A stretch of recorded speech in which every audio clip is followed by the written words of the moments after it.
আপোনালোকে মই আজি বনাইছোঁ বাঁহৰ গাজৰ আচাৰ আৰু খৰিচা। যিহেতু এতিয়া বাঁহৰ গাজ পোৱা যায়, সেই বছৰটোৰ বাবে মই এইখিনি বনাইছোঁ। এনেদৰে বাঁহৰ গাজ ভালদৰে চাফা কৰি ধুই চালাড বনোৱাৰ ৰুকনিত মিহি মিহিকৈ ৰুকি লৈছোঁ আৰু অলপ কটাৰীৰে কাটিও লৈছোঁ ভাগ ভাগ কৰি আচাৰ আৰু খৰিচাৰ বাবে। এতিয়া ভালদৰে পৰিষ্কাৰ কৰি মই ধুই চাফা কৰি আৰু শুকান কৰি লোৱা কাঁচৰ বৈয়ামত ভাগ ভাগ কৰি বাঁহগাজখিনি সুমুৱাই ল'লোঁ।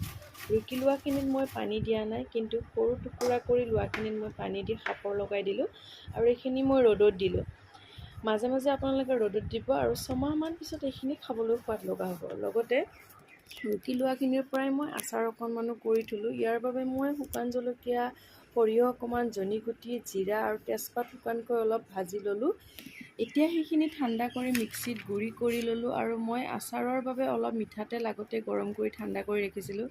এতিয়া মই বাঁহৰ গাজখিনি ডাঙৰ বাচনত লৈ গুড়ি কৰি ৰখা মছলা, মিঠাতেলখিনি আন্দাজমতে নিমখ আৰু হালধি দি ভালদৰে মিক্স কৰি এটা কাঁচৰ বৈয়ামত ভৰাই ৰ'দত দিলোঁ। কাঁচৰ বৈয়ামত আমি সাধাৰণতে আচাৰ বনাব লাগে, বহুদিনলৈ ভালে থাকে।